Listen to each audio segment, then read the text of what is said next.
kuatkan hati. Negeri ini memanggilmu kawan. Belajar bergerak berbagi untuk negeri. Guru penggerak majukan pendidikan. Guru penggerak menghamparkan murid. Kreatif rancang pembelajaran. Hargai potensi, tingkatkan prestasi. Taikkan profil pelajar Pancasila. Belajar bergerak berbagi untuk negeri. Kita menjalin kolaborasi. Belajar bergerak berbagi untuk negeri. Demi bakti pada Ibu Pertiwi. Assalamualaikum warahmatullahi wabarakatuh. Waalaikumsalam warahmatullahi wabarakatuh. Bapak Ibu Dewan Guru SD Negeri 2 Pasir yang saya hormati, marilah pertama-tama kita panjatkan puji syukur kehadirat Allah Subhanahu wa Ta'ala yang telah melimpahkan rahmat serta hidayahnya kepada kita semua, sehingga pada hari ini kita akan melaksanakan presentasi desiminasi yang akan disampaikan oleh Bu Eti Setiani Rahayu. Dan saya sebagai kepala sekolah, mudah-mudahan nanti untuk Bu Eti sebagai calon guru penggerak Angkatan 5 Kabupaten Banjarnegara, mudah-mudahan bisa menyampaikan, memberikan kontribusi atau menyampaikan sebagai guru penggerak, yaitu tentang kegiatan-kegiatan guru penggerak bisa tertransfer oleh kita semua. Dan kemudian semoga dapat melaksanakan visi misi sebagai guru penggerak yang mampu memberikan pengaruh positif di SD Negeri 2 Pasir ini. Demikian yang saya sampaikan, mudah-mudahan nanti presentasi dari Ibu Eti berjalan lancar. Maka pada hari ini marilah acara presentasi desiminasi mudah-mudahan berjalan dengan lancar. Kita buka dengan bacaan basmalah bersama. Bismillahirrahmanirrahim. Demikian, kepada Ibu Eti dipersilahkan.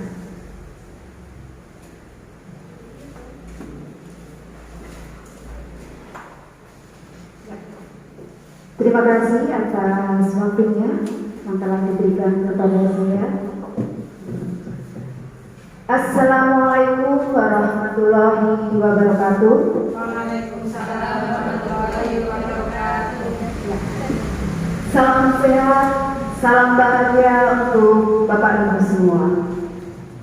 Nanti kalau saya berkata guru, Bapak Ibu menjawab dengan tergerak, bergerak, menggerakkan. Bisa ya Bapak Ibu? Ya. Guru, tergerak, bergerak, menggerakkan. Ya. Terima kasih. Yang saya hormati Ibu Kepala SD Negeri 2 Pasir, Ibu Sri Rahayu SPDSD. Yang saya hormati Bapak Ibu Guru SD Negeri 2 Pasir. Pertama-tama marilah kita panjatkan puji syukur kehadirat Allah Subhanahu wa Ta'ala yang telah memberi kita banyak sekali kenikmatan. Antara lain adalah sehat, nikmat sehat dan nikmat sempat, sehingga pada hari ini kita bisa berkumpul di ruang SD Negeri 2 Pasir untuk melaksanakan desiminasi modul 134, yaitu tentang budaya positif. Seperti yang Bapak Ibu ketahui bahwa alhamdulillah saya menjadi salah satu bagian dari calon guru penggerak angkatan kelima dari Kabupaten Banjarnegara. Dan suatu kebahagiaan tersendiri karena di situ saya dapat menimba banyak sekali ilmu dan pengalaman yang sangat bermanfaat untuk saya sendiri, terutama di untuk dunia pendidikan. Salah satunya adalah budaya positif. yang kali ini akan sebenarnya kita sharing saja ya Bapak Ibu tentang budaya positif sebagai aksi nyata dari tugas modul 1.4. Ya.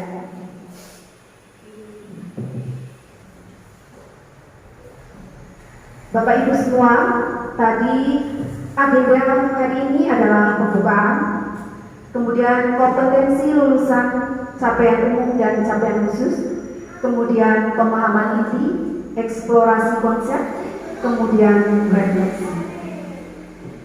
Ya, sudah siap ya Bapak Ibu? Siap. Ya, sebelumnya untuk mengecek konsentrasi Bapak Ibu semua sudah fokus atau belum? Ya, kita adakan SPG dulu sebentar. Ya, kalau saya berkata bebek, bebek, ayam, maka Bapak Ibu ingin mengucapkan seperti yang saya ucapkan. Berarti apa? Bebek, bebek, ayam. Bebek, bebek, ayam. Ayam, bebek, bebek. Ayam, bebek, bebek. Ya, jadi ikuti apa yang saya katakan. Siap? Siap. Ya. Siap? Konsentrasi dimulai. Bebek, bebek, ayam, ayam. Bebek, bebek, ayam, ayam. Bebek, ayam, bebek, ayam. Bebek, ayam, bebek, ayam. Bebek, bebek, bebek, ayam, ayam. Bebek, bebek, bebek, ayam, ayam. Masih bagus konsentrasinya. Lagi ya. Bebek, bebek, bebek, bebek, ayam. Bebek, bebek, bebek, bebek, ayam. Bebeknya ada berapa? 4. Nah, ternyata Bapak Ibu belum konsentrasi. Karena tadi saya sudah memberikan clue apa? Ucapkan yang saya ucapkan. Harusnya Bapak Ibu jawabnya apa? Berapa jumlah ayam? Atau saya tadi ya konsentrasinya ternyata belum ya. Ya, berarti kita ganti lagi karena tadi sudah ketahuan clue-nya ya. Ya. Coba kalau saya mengangkat ibu jari ya. Ini ibu jari telunjuk. Bapak Ibu perhatikan kemana gerakan ibu jari saya. Seperti itu. Siap? Dan mengikuti apa yang saya ucapkan. Ya, siap? Siap. Kita cek konsentrasi Bapak Ibu semua.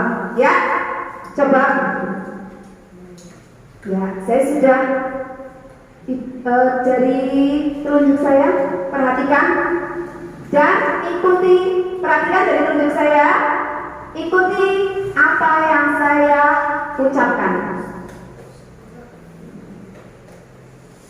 Ikuti gerakannya ya. Telinga. Oh iya, bagus. Berarti konsentrasinya. Lihat lagi. Hidung.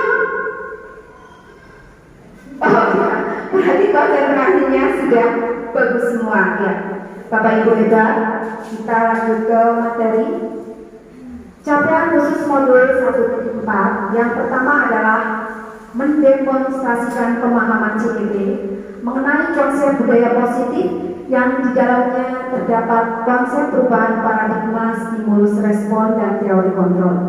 3 teori motivasi perilaku manusia, motivasi internal dan eksternal, keyakinan kelas, hukuman dan penghargaan, 5 kebutuhan dasar manusia, 5 posisi kontrol guru, dan segitiga restitusi. Kemudian menerapkan strategi disiplin positif yang memerdekakan murid untuk menciptakan ekosistem sekolah aman dan berpihak kepada anak. Menyusun langkah-langkah dan strategi aksi nyata yang efektif dalam mewujudkan kolaborasi dengan seluruh pemangku kepentingan sekolah agar tercipta budaya positif yang dapat mengembangkan karakter murid. kemudian bersikap reflektif dan kritis terhadap budaya di sekolah, dan senantiasa mengembangkannya sesuai kebutuhan sosial dan murid. Sebelum kita ke materi yang sesungguhnya, ada pertanyaan pemantik. Bapak Ibu, ini ada beberapa pernyataan. Bapak Ibu cukup menjawab dengan kata setuju atau tidak. Ya. Yang pertama, hukuman dapat mendisiplinkan anak. Setuju atau tidak? Tidak. Oh iya. Saya simpan dulu. Kemudian yang kedua, pemberian hukuman dengan hal positif seperti membaca atau membersihkan halaman sekolah dapat meningkatkan disiplin anak. Setuju? Ya. Kemudian yang ketiga, memberi penghargaan dapat meningkatkan motivasi belajar anak. Setuju atau tidak? Tidak. Bagaimana Ibu? Tidak setuju? Ya. Saya simpan dulu ya jawaban Bapak Ibu semua. Hal itu yang akan kita pelajari pada budaya positif. Nah, di sini topiknya adalah disiplin positif dan nilai-nilai kebajikan universal, teori motivasi hukuman dan penghargaan, restitusi, keyakinan kelas, kebutuhan dasar manusia dan dunia berkualitas, restitusi 5 posisi kontrol, restitusi segitiga restitusi.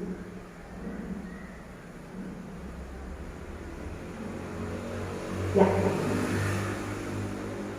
Dan tadi kita berbicara tentang budaya positif. Budaya itu sendiri sebenarnya ini ada pasal sudah tahu, ya Ibu sudah tahu apa itu budaya? Nilai-nilai keyakinan. Ya, ada yang mau berpendapat lagi? Apa itu budaya? Iya, di sini sebenarnya sudah ada ya. Jadi budaya itu berasal dari bahasa Sanskerta, budaya atau akal budi, bahasa Inggris culture. Kemudian menurut bahasa Latin cor, mengolah atau mengerjakan, budi atau akal. Jadi budaya adalah pola atau cara hidup yang terus berkembang oleh sekelompok orang dan diturunkan pada generasi berikutnya. Jadi biasanya budaya itu turun secara turun-temurun dari nenek moyang kita sampai ke anak-anak dan cucu kita, seperti itu. Itu budaya. Kemudian kalau budaya positif, khususnya di lingkungan kita, sekolah, adalah nilai-nilai keyakinan dan kebiasaan-kebiasaan yang berpihak kepada murid, sehingga murid dapat berkembang menjadi pribadi yang kritis, penuh hormat dan tanggung jawab. Jadi banyak sekali nilai-nilai kebaikan, keteladanan yang dapat kita terapkan pada anak-anak yang kita lakukan melalui pembiasaan sehari-hari di lingkungan sekolah kita, yang tentunya membutuhkan kolaborasi dari semua elemen yang ada di sekolah. Bapak guru, ibu guru, anak-anak, lingkungan sekitar. Jadi kalau semua berkolaborasi dengan baik, maka budaya positif akan dapat diterapkan di lingkungan sekolah kita. Siap Bapak Ibu semua? Siap? Insya Allah. Disiplin positif dan nilai-nilai kebajikan. Ya. Ini saya sediakan kertas. Sebentar ya Bapak Ibu.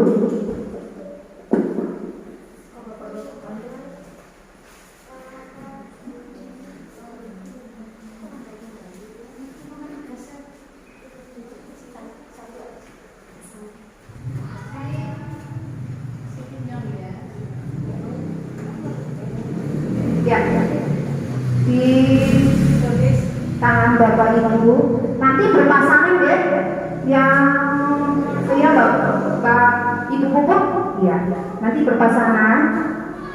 Diibaratkan yang di sebelah kanan nanti jadi A ya, kemudian yang di ini menjadi B.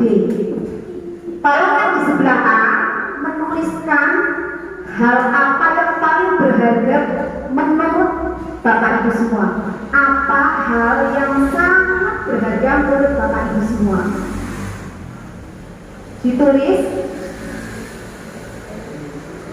apa yang berharga menurut Bapak Ibu. Sudah dapat pasangan semua? Oh iya, sudah pas nih pasangannya. Ya.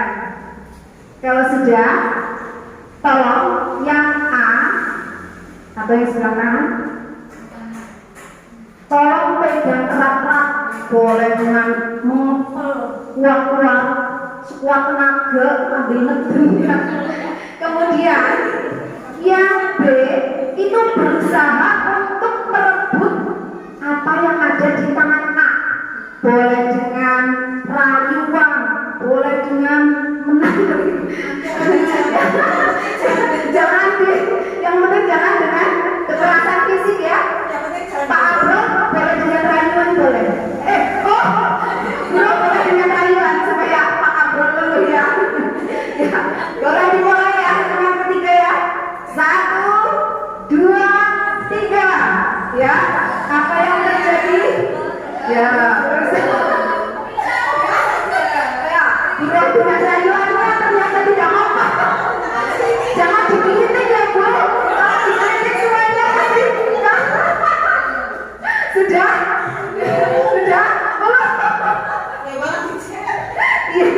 Ternyata Pak Abram tidak tahan ya. Ya, ternyata apa yang terjadi Bapak Ibu? Oh, nah ini berarti kurang pas menjaganya.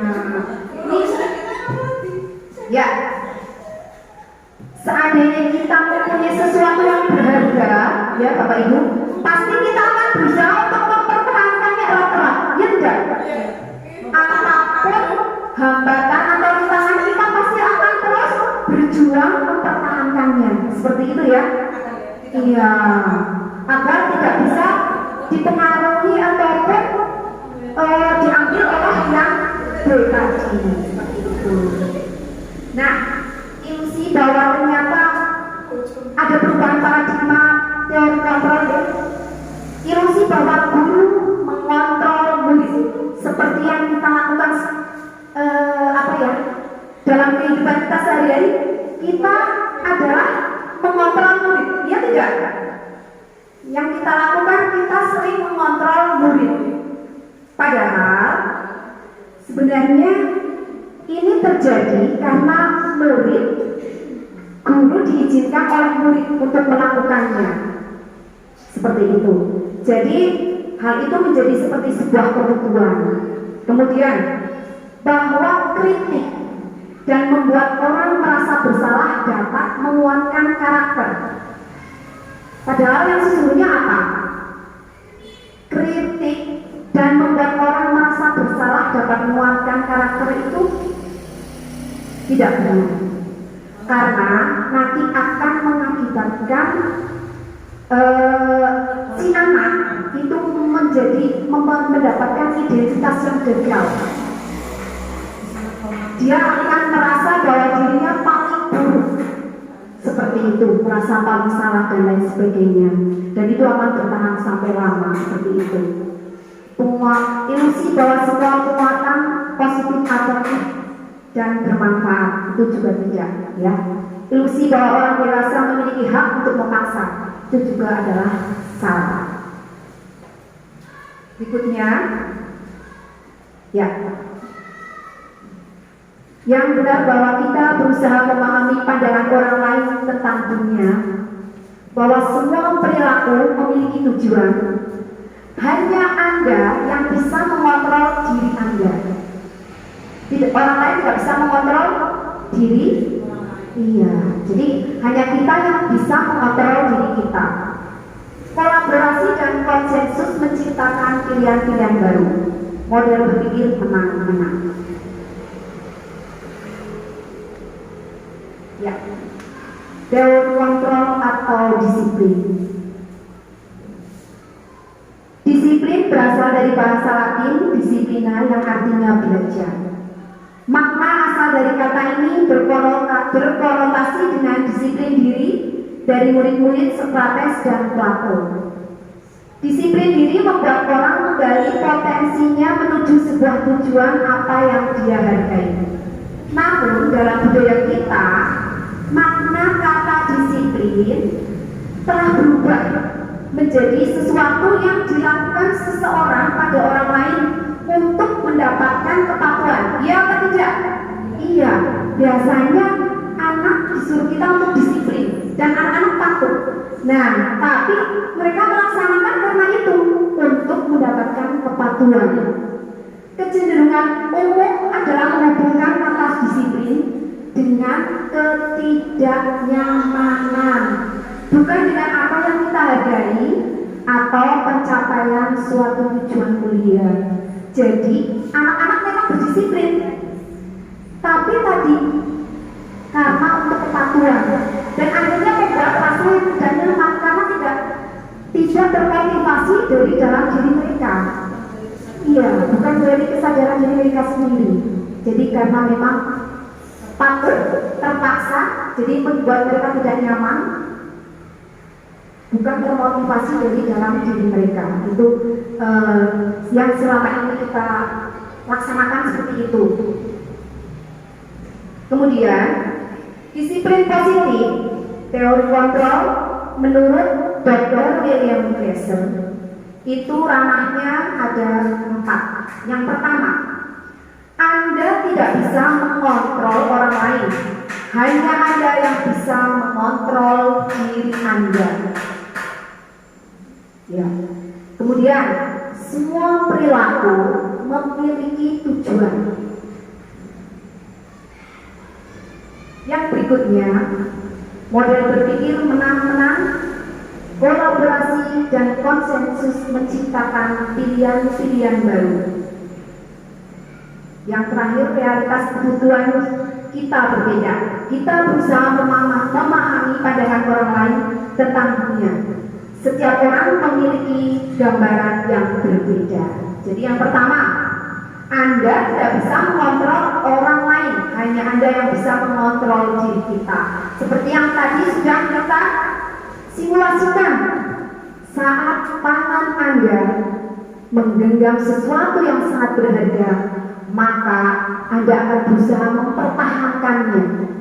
Dan orang lain tidak bisa mempengaruhi Anda. Seperti itu. Jadi kita yang menentukan diri kita. Dan belajar kontrol diri atau disiplin itu dengan menggali potensi kita agar tercapai tujuan mulia, yaitu sesuatu menjadi seseorang yang kita inginkan berdasarkan nilai-nilai yang kita hargai. Juga bukan karena tadi ya kepatuhan kemudian menjadi sesuatu yang tidak nyaman, tapi memang sesuatu yang ada pada diri kita, yang kita sadari itu berharga untuk kita melakukannya, seperti itu. Itu yang disebut dengan makna disiplin atau belajar kontrol diri. Kita menyadari dengan sendirinya, bukan karena untuk patuh dan lain sebagainya.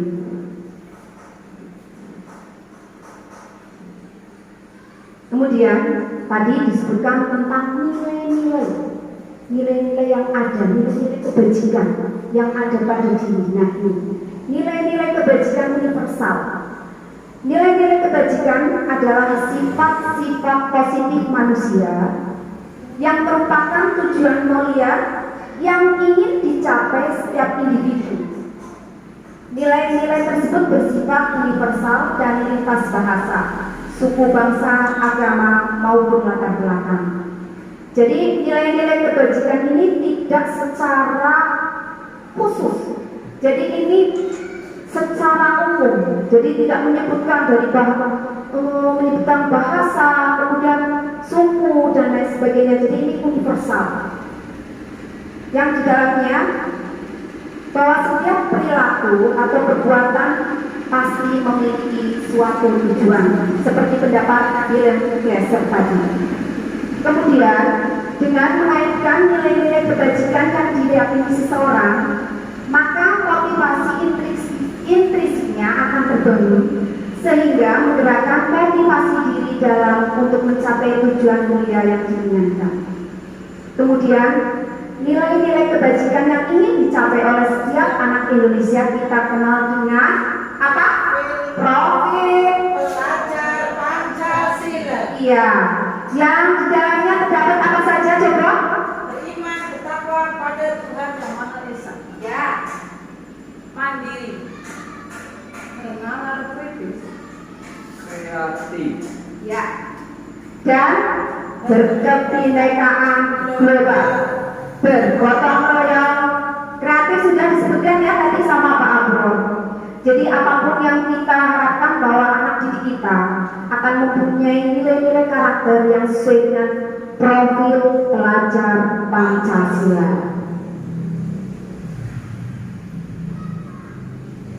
Teori motivasi hubungan dan penghargaan. Ya. Merdeka menurut Ki Hajar Dewantara adalah, coba dibacakan oleh Ibu Ari.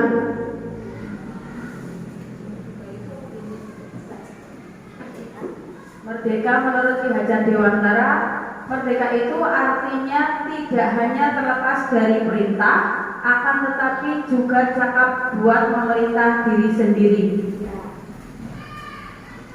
Jadi selama ini kita berpikir merdeka berarti kita bebas, seperti itu ya.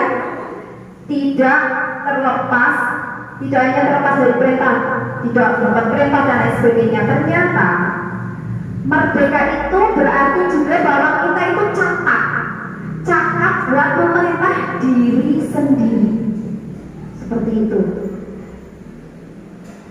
Bukan merdeka bebas lepas seperti burung terbang dari sangkarnya ya. Jadi kita punya kecakapan buat memerintah diri sendiri, seperti itu. Ada tanggung jawab moral kita untuk bisa mempunyai nilai-nilai luhur seperti itu. Jadi kita cakap buat memerintah diri sendiri. Kemudian seperti yang tadi Glaser sebutkan bahwa dalam disiplin diri itu pasti ada motivasinya. Setiap anak memiliki motivasi. Setiap orang pasti punya motivasi saat melakukan disiplin. Nah, yang pertama, untuk menghindari ketidaknyamanan atau hukuman. Ya tidak? Iya, biasanya kita berdisiplin karena itu tadi orang kepengen lah, bukan ibu kepala sekolah dan sebagainya. Anak-anak juga takut, bukan nanti dimarahi sama gurunya, seperti itu. Jadi untuk menghindari ketidaknyamanan atau hukuman. Kemudian yang kedua, untuk mendapatkan imbalan dari orang lain atau institusi. Misalkan saya melaksanakan dengan baik, siapa tahu saya akan dapat naik jabatan, misalkan seperti itu. Nah, nanti akan saya dapat hadiah, seperti itu. Anak-anak nanti akan dapat penghargaan dari gurunya. Nah, yang kedua ini sebenarnya motivasi yang muncul dari luar, bukan dari dalam. Jadi itu mereka melaksanakan disiplin karena itu, untuk menghindari ketidaknyamanan, untuk mendapatkan imbalan. Tapi motivasi internal, motivasi yang muncul dari dalam diri kita adalah untuk menghargai diri sendiri. Jadi itu yang terbaik adalah motivasi yang muncul dari diri kita, yaitu untuk menghargai diri sendiri. Saya akan menjadi orang yang seperti apa apabila saya melakukannya. Ini kita belajar ya sama-sama bahwa apa yang kita lakukan bukan karena nilai kepatuhan, tapi memang untuk menghargai diri sendiri, muncul dari dalam diri kita, seperti itu. Kemudian selama ini kita mengenal ada penghargaan ya. Nah ternyata Materi yang saya dapatkan di guru penggerak itu memang di luar dari apa yang selama ini kita ketahui, bahwa kita kadang memberikan penghargaan untuk anak-anak ya, ternyata ini membawa pengaruh ya, pengaruh jangka pendek dan jangka panjang. Kemudian penghargaan itu sebenarnya menghukum, penghargaan mengurangi ketepatan, penghargaan tidak efektif, penghargaan merusak hubungan, kemudian penghargaan menurunkan kualitas, penghargaan mematikan kreativitas, penghargaan mengurangi motivasi intrinsik. Mengapa itu bisa terjadi? Coba, ada yang tahu mengapa penghargaan yang selama ini kita lakukan untuk anak-anak ternyata tidak tepat? Bisa mematikan kreativitas, mengurangi motivasi intrinsik, menurunkan kualitas. Mengapa seperti itu? Karena kalau anak-anak yang belum bisa, otomatis nanti malah jadi tantangan, malah jadi tambah gak mudah sih, belum paham. Jadi penghargaan yang seperti itu kurang cocok. Ya, saya Bu. Ya, ada itu jadi. Terima kasih Bu Putri. Terima kasih atas waktunya. Jadi seandainya guru memberikan suatu penghargaan di mana anak-anak itu mengharapkan, jadi kalau dia nanti nilainya tinggi, dia tidak dari diri sendiri tapi mengharapkan hadiah dari gurunya. Kemudian sesuatu contohnya dia punya prestasi tapi bukan dari dirinya sendiri tapi mengharapkan imbalan dari guru atau yang lain. Demikian. Terima kasih. Ya. Oh iya. Di samping itu bagi anak-anak yang tidak mempunyai kualitas, dia akan iri karena tidak menerima hadiah. Oh iya. Ya, Terus ini pertanyaan. Ya, terima kasih untuk jawabannya ibu-ibu bagus-bagus ya. Ya. Jadi, tadi ya saat kita memberikan penghargaan, nanti anak seperti tadi yang dikatakan oleh Ibu Yayu, bahwa nanti akan apa? Anak jadi tidak timbul motivasi dari dalam.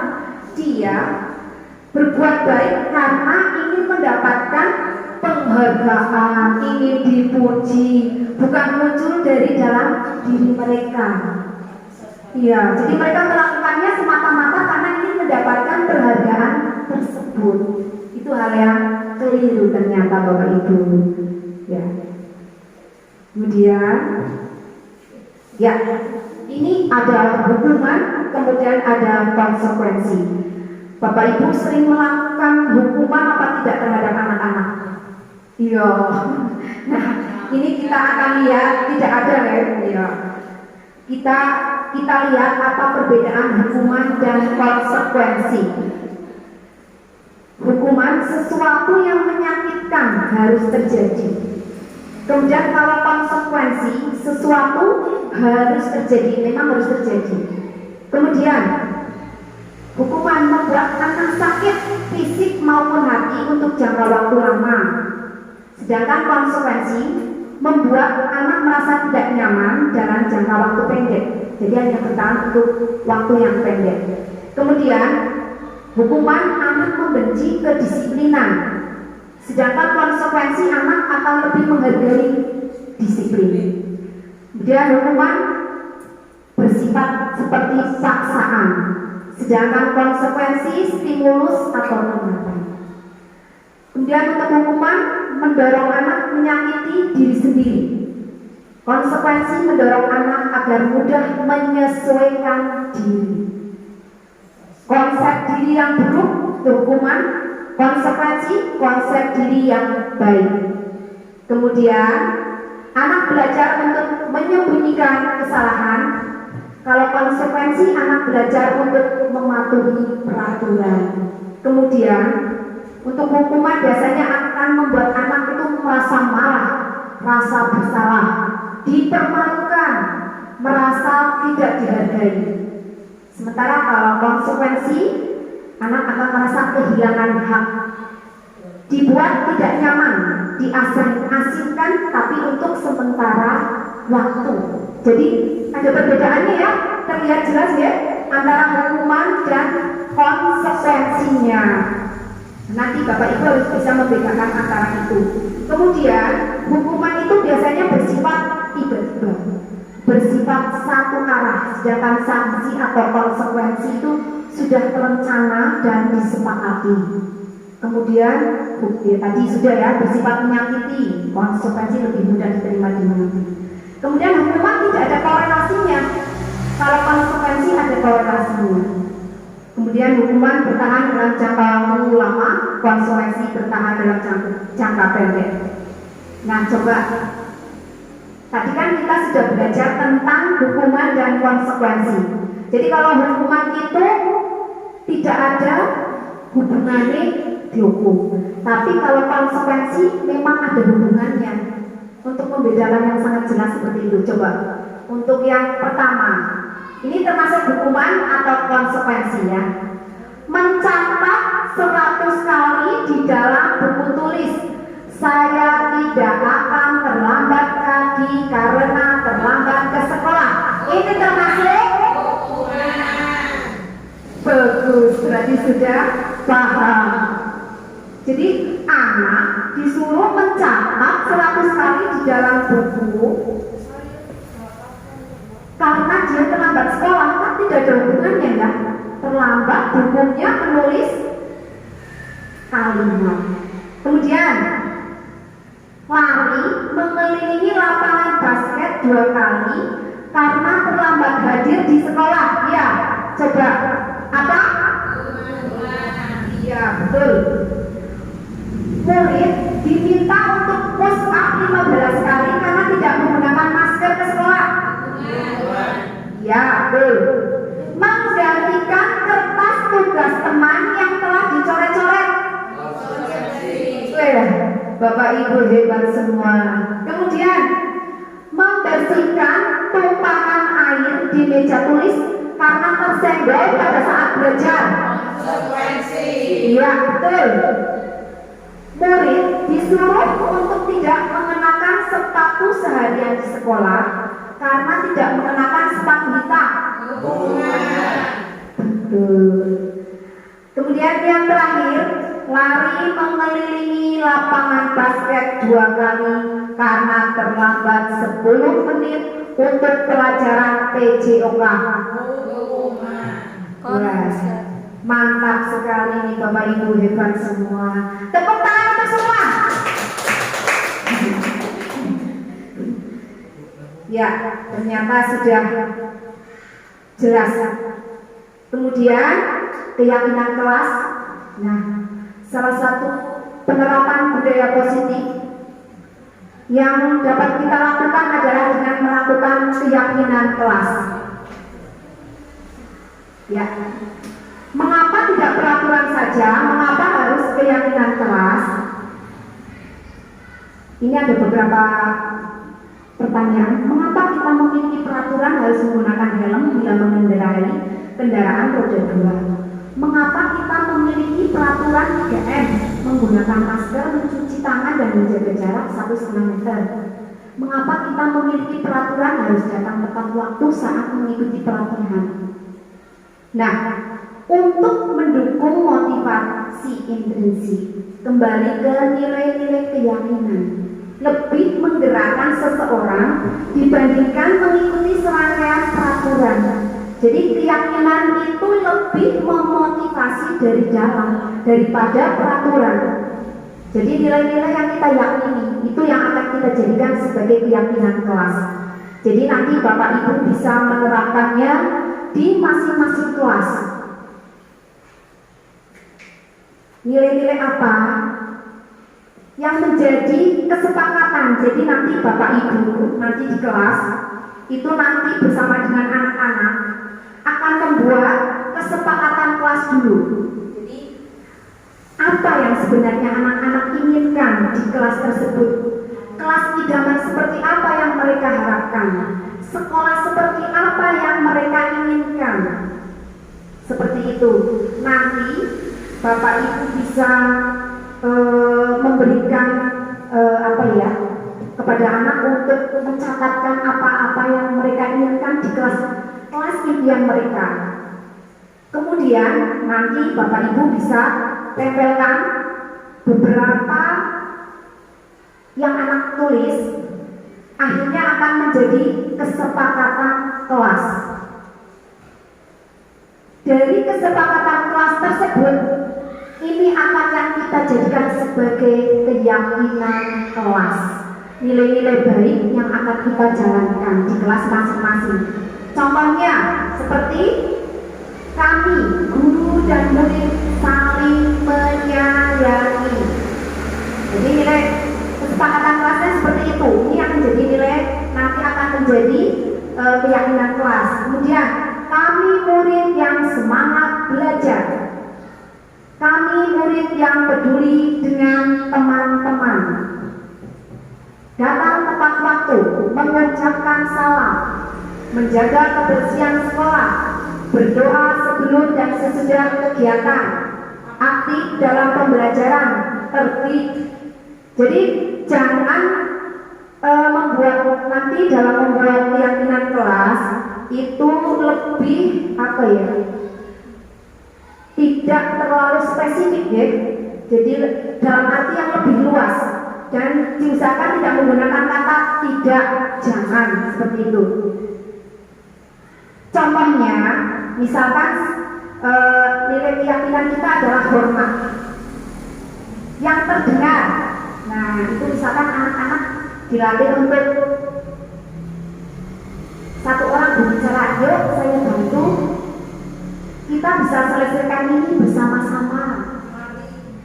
Terima kasih, tolong ya, permisi, kemudian boleh saya pinjam, nanti akan segera saya kembalikan. Ini adalah yang terdengar. Kalau yang terlihat itu kan berarti tidak berbicara ya. Ini yang terlihat berarti berempati terhadap perasaan orang lain. Itu termasuk sikap hormat. Memegang barang milik orang lain hanya dengan izinnya. Jadi kan kadang anak-anak yang mengambil punya milik teman tidak izin langsung diambil saja. Nah itu termasuk tidak memiliki keyakinan kelas, itu hormat. Misalkan seperti itu. Mendengarkan dengan seksama. Misalkan teman lagi bercerita atau teman lagi berpendapat, maka harus didengarkan. Senantiasa berbuat baik, berbagi.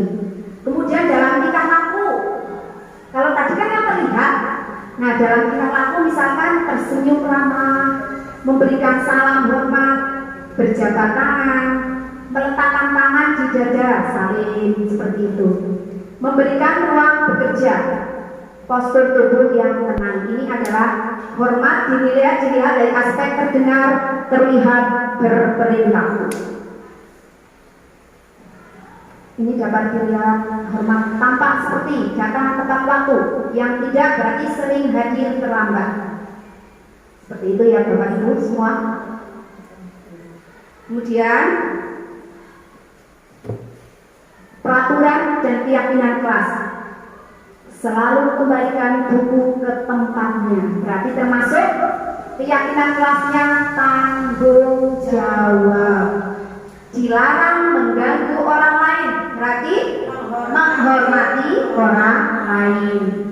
Hadir di sekolah 15 menit sebelum pembelajaran dimulai. Menghormati orang lain, berkomitmen. Dilarang melakukan kekerasan. Berarti keselamatan atau menghormati orang lain. Dilarang menggunakan narkoba, termasuk kesehatan. Bergantian atau menunggu giliran, itu termasuk menghormati orang lain, bersabar. Gunakan masker, kesehatan, keselamatan. Juga berlari di kelas atau koridor, itu juga keselamatan dan keamanan. Nah, ini kemarin sudah saya praktekkan di kelas. Anak-anak kelas 6 membuat kesepakatan kelas yang akhirnya nanti akan dibuat dari nilai-nilai yang mereka yakini. nanti akan kita jadikan sebuah keyakinan kelas apa yang mereka inginkan. Dan apabila ini dilaksanakan oleh semua kelas dari kelas 1 sampai kelas 6, membuat keyakinan kelas akhirnya akan menjadi sebuah budaya positif di sekolah kita. Dimulai dari membuat keyakinan kelas seperti itu. Misalkan berangkat pagi apa? Salam, senyum, sapa, datang tepat waktu, dan lain seperti itu. Jadi keyakinan kelas yang kita yakini yang memang dari nilai-nilai yang baik, yang positif, yang muncul dari jalan seperti itu, dan merupakan kesepakatan dari seluruh siswa dan guru. Ya. Masih bersemangat Bapak Ibu? Masih. Iya. Ini tadi ya, kita lihat. Nah ini budaya positif dari peraturan kelas. Nanti kita akan buat menjadi sebuah keyakinan kelas yang nanti akan menimbulkan atau berdampak pada lingkungan yang positif dan akhirnya akan menjadi sebuah budaya positif seperti itu. Dan semuanya itu tidak akan terjadi, tidak akan bertahan lama kalau tidak ada kolaborasi dari semua pihak. Jadi ini menuntut adanya kerjasama, tanggung jawab bersama, kolaborasi dari Bapak Ibu semua, dari murid-murid, dari lingkungan masyarakat, orang tua dan sebagainya. Nah, ini untuk biar kita fresh sejenak, coba Bapak Ibu tangannya kita angkat ke depan, kemudian sambil kita gini, tarik nafas, terus kita tahan berapa menit, terus kita teriakan wah, itu ya, coba ya, berdiri atau tidak? Berdiri biar nyaman, ya. Tarik nafas sambil ulurkan tangan ke depan. Tahan. Keluarkan. Belum lega? Belum? Sekali lagi. Ulurkan tangan sambil tarik nafas. Keluarkan.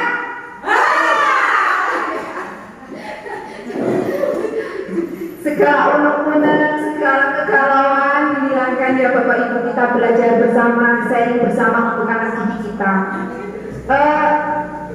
Ini untuk biar tidak ngantuk ya. Coba kita buat permainan.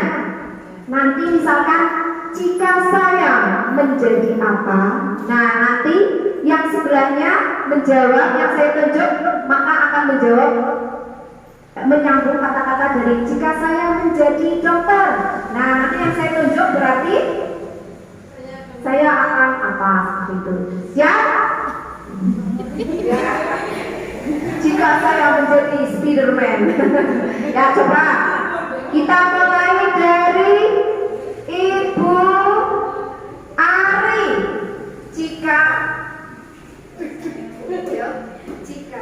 Jika saya menjadi guru, yang menjawab adalah Ibu Roh. Saya akan mendidik anak dengan baik. Amin. Kemudian yang berikutnya Pak Abel. Dengan ramah. Jika saya menjadi apa? Betul. Jika saya menjadi pilot. Jika saya menjadi pilot, yang menjawab adalah Ibu Putri. Oke. Saya akan berkeliling dunia. Oh nanti Mbak Puput dulu apa nanti Ibu yang menjawab. Coba Ibu Puput. Jika saya menjadi apa? Jika saya dokter? Oh ya. Jika saya menjadi dokter, ayo Ibu Yoyu. Saya akan mengobati murid-murid saya dan akan mengobati guru-guru saya untuk lebih menjadi anak-anak didik kita menjadi generasi penerus Indonesia yang sesuai dengan Ki Hajar Dewantara.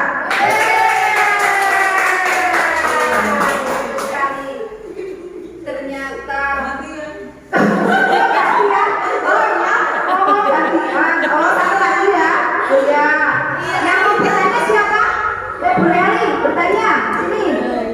ya, sebenarnya bertanya nanti yang pengen menjawab Ibu Ari katanya. Ya, sini. Ya. Jika saya ingin menjadi seorang pelawan, Ya, jawabannya apa Ibu Ari? saya akan menjaga kesatuan NKRI. Akan menjaga kesatuan NKRI. Amin. Doa yang baik ya. Ya. Oh, masih kurang. Oh, ya, ya. Ya, boleh.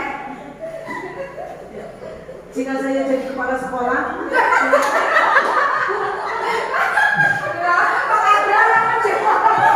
Katanya khusus untuk Pak Abrol yang menjawab. Seandainya saya menjadi kepala sekolah, jawabannya apa Pak Abrol?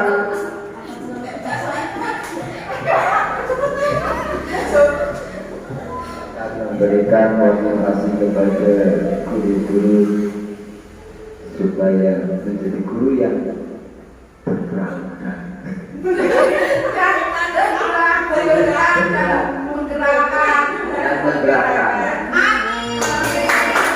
Pada akhirnya semoga Pak Abrol segera menjadi kepala sekolah yang nanti akan mendorong guru-gurunya untuk menjadi guru penggerak yang selalu termotivasi untuk bergerak, menggerakkan ya. Sudah tes lagi? Sudah. Ya. Ya. Dan cukup ya. Ya. Berikutnya adalah kebutuhan dasar manusia dan dunia berkualitas. Jadi sebenarnya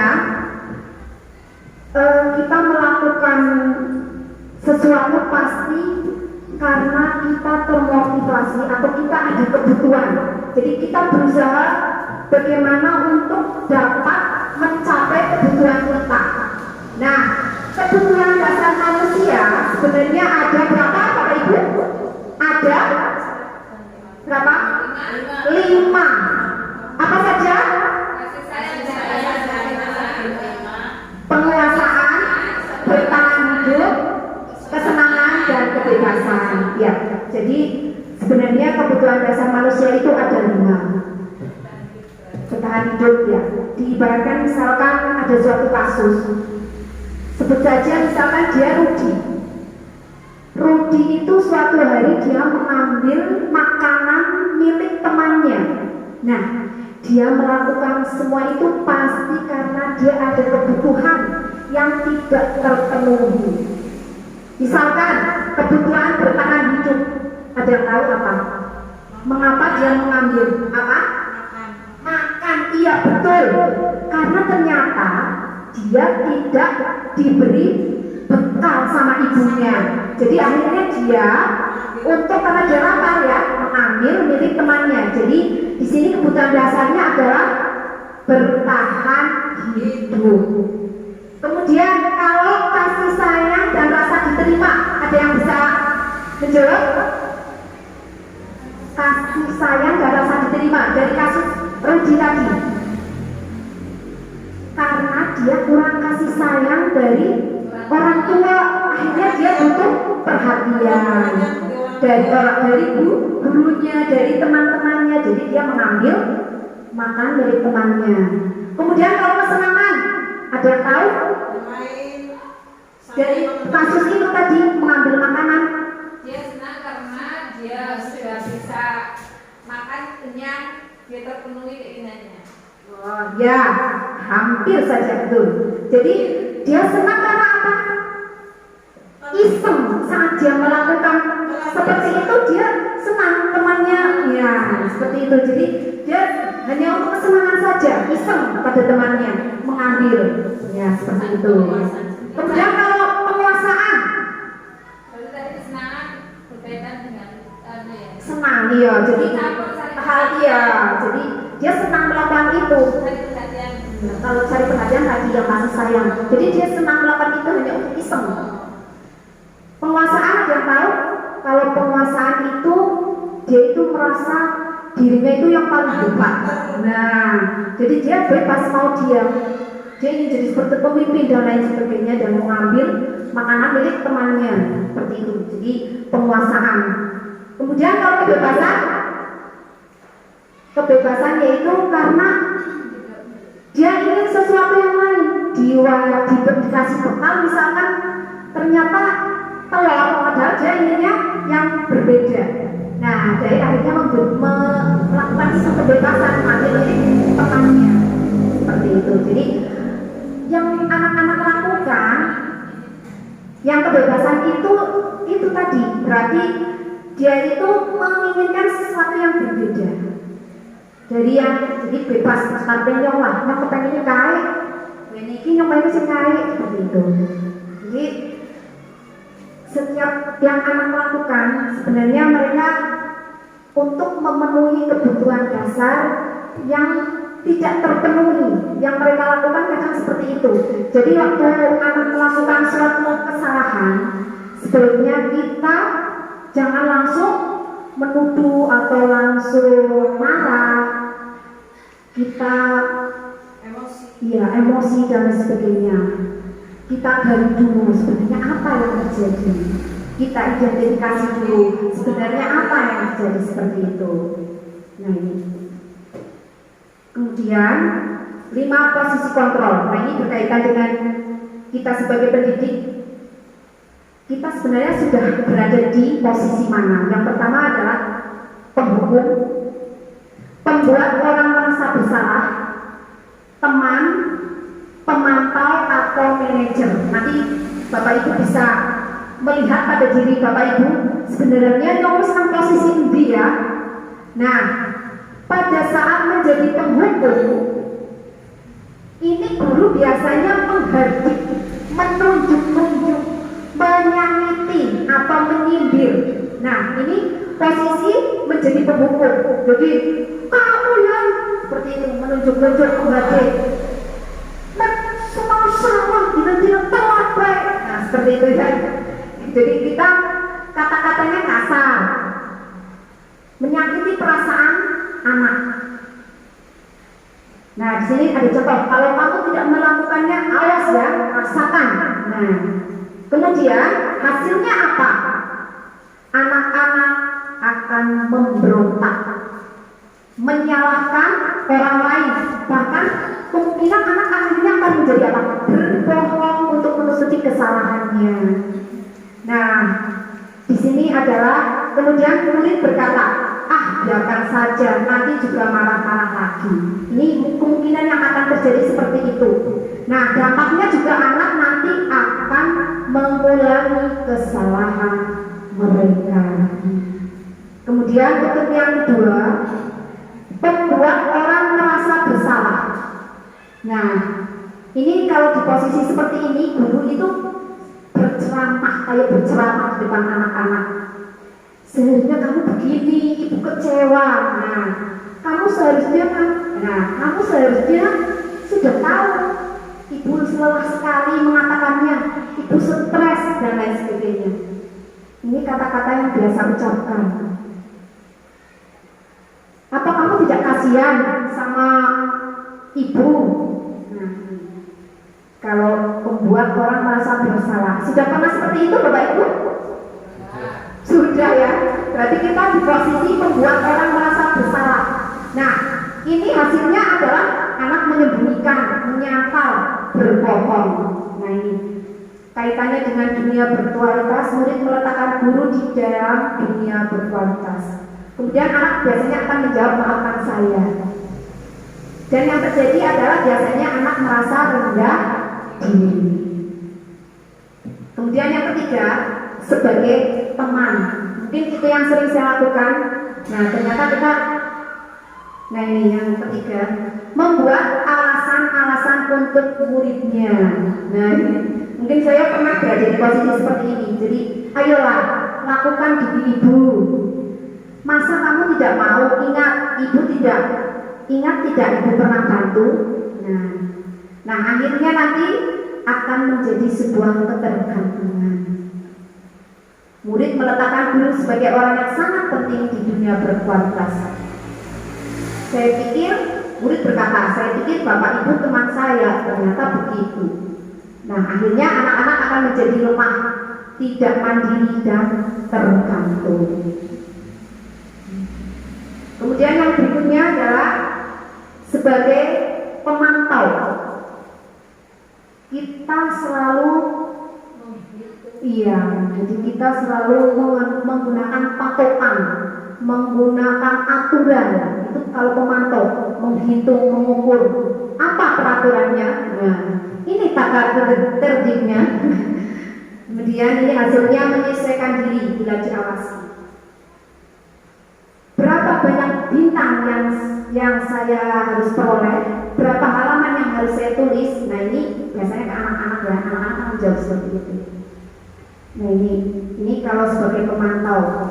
Kemudian kalau sebagai manajer, nah ini yang paling bagus ya, ini menghargai diri sendiri. Ini anak biasanya guru akan mengajukan pertanyaan-pertanyaan dengan lemah lembut ya, tapi yang nggak lemah lembut juga ya dengan pertanyaan-pertanyaan. Apa yang kita yakini, apa yang kau kerjakan untuk memperbaiki masalah ini. Jadi ini untuk menguatkan pribadi. Murid meletakkan dirinya sebagai individu yang positif di dalam dunia berkualitas. Bagaimana caranya agar saya bisa memperbaiki keadaan. Jadi nanti anak dampaknya bisa mengevaluasi diri bagaimana cara memperbaiki diri. Jadi posisi yang paling tepat kita adalah dalam posisi sebagai manajer. Jadi saat anak melakukan kesalahan, kita akan mengajukan pertanyaan-pertanyaan. Kita cari dulu apa sebenarnya yang terjadi, dan kita bisa membantu mencarikan solusi dari permasalahan tersebut.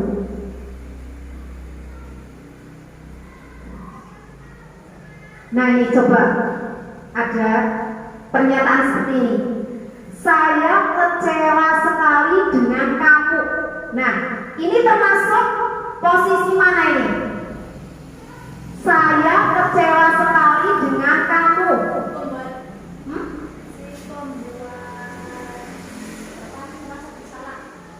Ya tidak.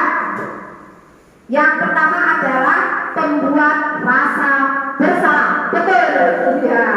Betul. Ya. Yang berikutnya, kamu tidak pernah benar melakukannya. Apa? Ya. Apa ayo tadi? Ada pembuat rasa bersalah, terhukum, teman, pemantau, manajer. Kamu tidak pernah benar. Iya betul. Penghukum. Kemudian yang ketiga, ayolah lakukan demi ibu. Teman. Betul. Apakah kamu mau mendapatkan stiker bintang hari ini? Apa tadi?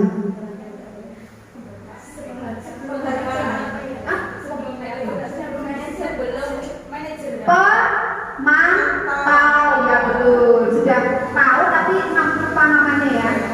Terus bagaimana kamu bisa menyelesaikan masalah ini? Oh iya, mantap sekali. Manajer, ya.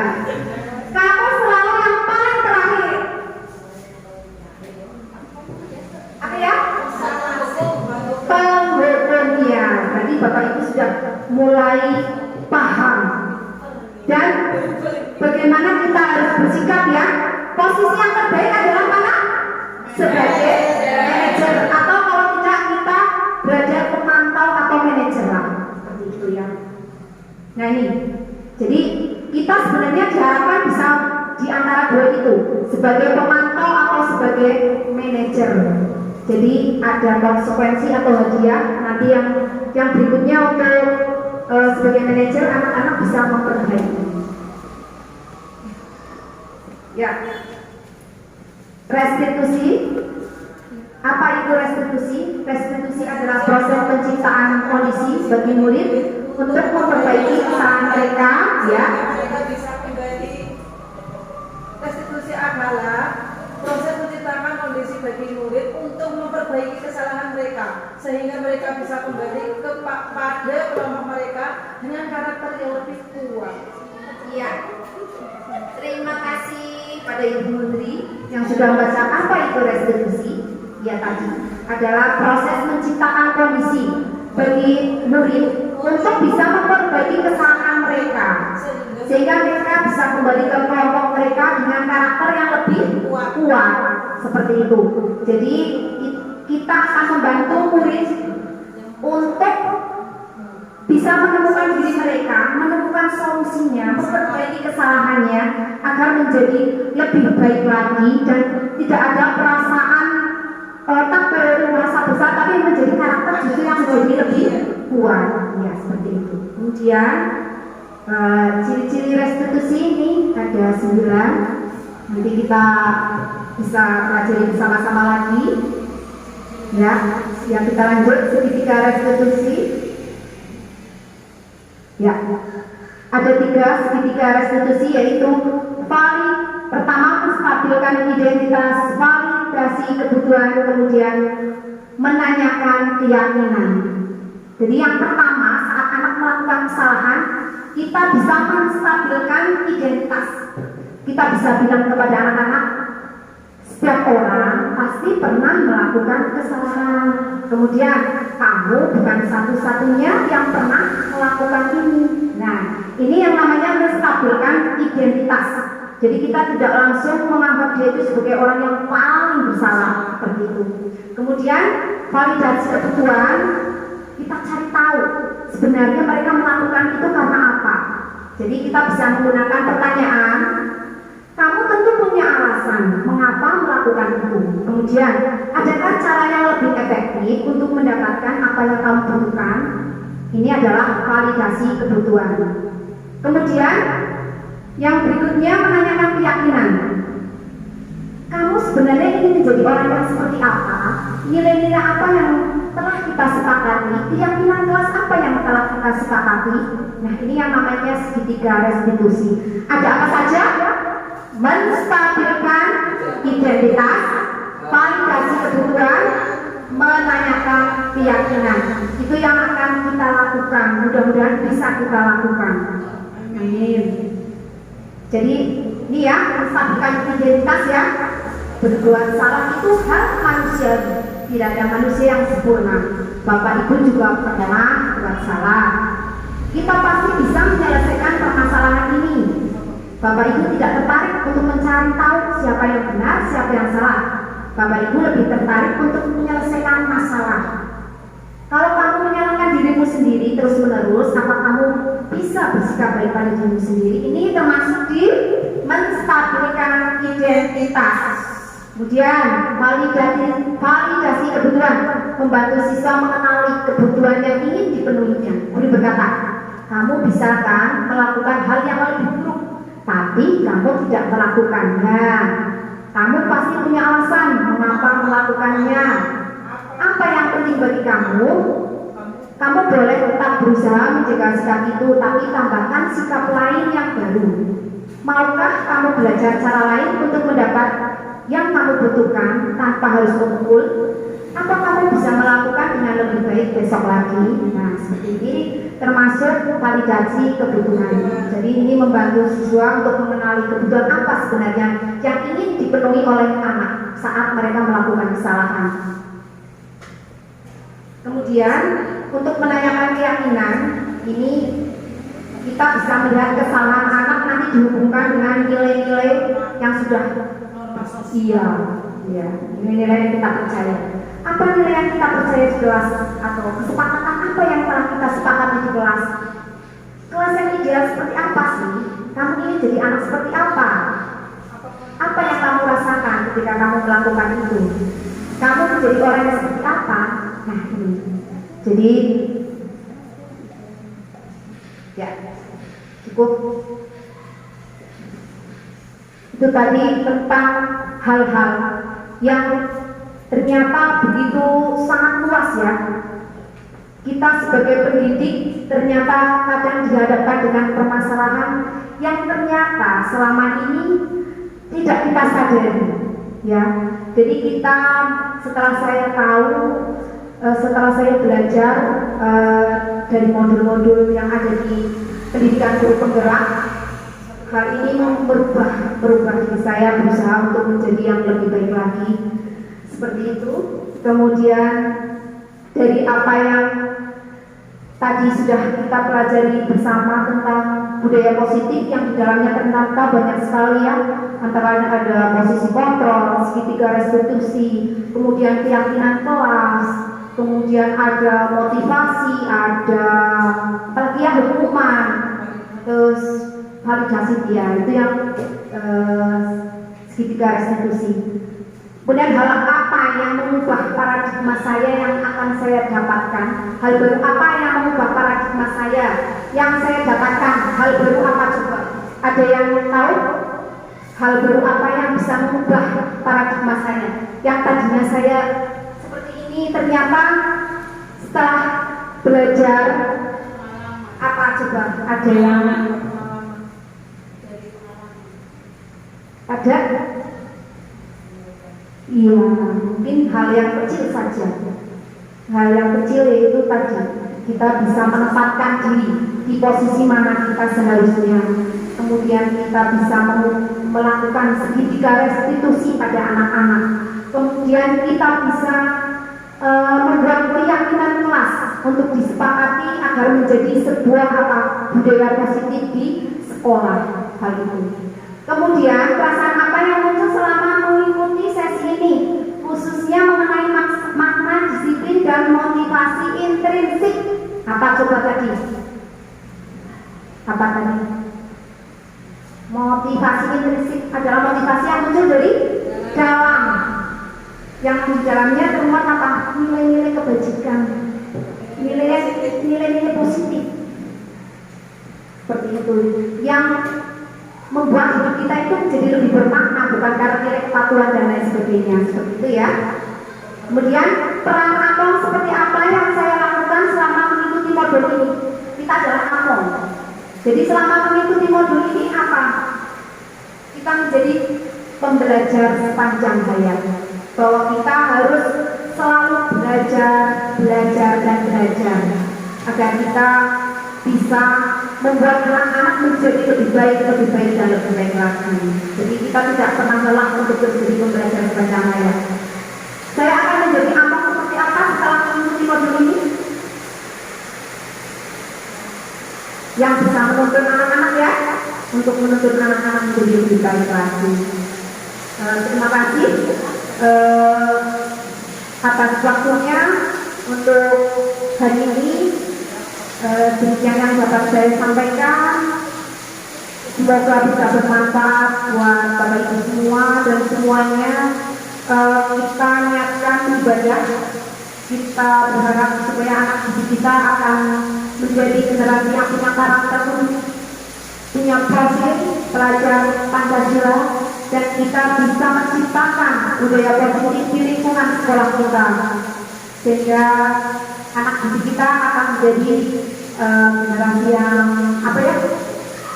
sangat tangguh, religius, seperti yang tertera di profil pelajar Pancasila.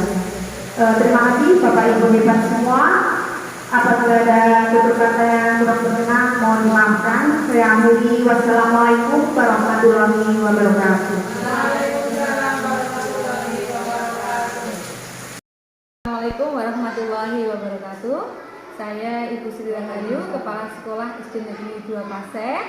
Di sini saya mempunyai guru penggerak, yaitu yang bernama Bu Eti Skening Rahayu, di mana Bu Eti mudah-mudahan nanti dalam kegiatan aksi nyata diseminasi budaya positif di komunitas ED 2 Paseh, mudah-mudahan nanti dapat menerapkan dan di lingkungan sekolah dan dapat berkolaborasi dengan semua pihak. Dan saya harapkan nanti untuk Bu Eti juga dapat melaksanakan visi misi sebagai guru penggerak. Semangat Bu Eti, luar biasa sebagai calon guru penggerak. Terima kasih. Wassalamualaikum warahmatullahi wabarakatuh. Assalamualaikum warahmatullahi wabarakatuh.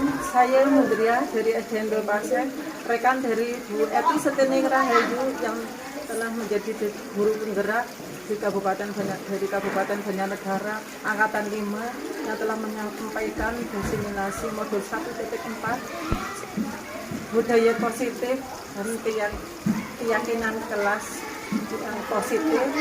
Semoga kita semua dapat melaksanakannya di kelas masing-masing, dan saya semua merasa senang karena menambah pengetahuan dan menambah pengalaman, jadi lebih tahu. Alhamdulillah, terima kasih. Wassalamualaikum warahmatullahi wabarakatuh.